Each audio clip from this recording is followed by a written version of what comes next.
जय Bhim guys. तर mummy papa आले होते रात्रीच, कारण की सकाळी आमच्या चेंडू बॉसचा बड्डे होता. सो चेंडूचा बड्डे मिस करायचा नव्हता. कावकड गेले आणि बघा आमची काव कशी खेळतीये, गोड गोड बाळ आमचं. आणि हा तिचा भाऊ बघा कसे घोडे बेचकर झोपलाय, इतकी गार झोप लागली त्याला. आणि नंतर झोपेतनं उठल्यावर भाई असली डीप थिंकिंग करत बसला होता ना तो. मी त्याला म्हणते गुबू काय झालं काय झालं, काहीच नाही, विचार करत बसलाय. आणि मी कावला झोपवत होते आणि तो तिथंच बसलाय. नंतर इकडे चेंडूच्या बड्डेचं डेकोरेशन करत होती माझी बहीण.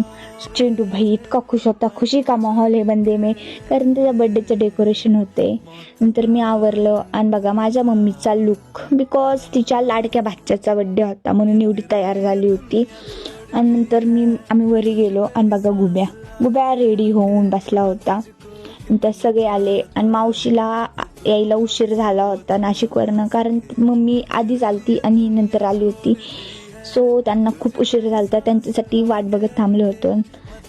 सगळ्यांनी चेंडूला ओवाळं आणि देन केक कट करायचा होता. आणि केक कट करायला गुब्या पुढंच, आमचा गुबू सगळीकडे पुढंच असतो.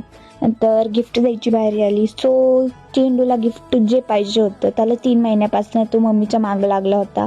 सो मम्मीने त्याला बुलेट आणली होती छोटीवाली, त्याला ती 3 महिन्यापासून पाहिजे होती. आणि आता ती बुलेटमुळं भाई या दोघांमध्ये भांडणं लागले. गुब्या म्हणतो मला दे, दाद्या म्हणतो मी नाही देणार. भाई भांडणं लागले त्या दोघांचे.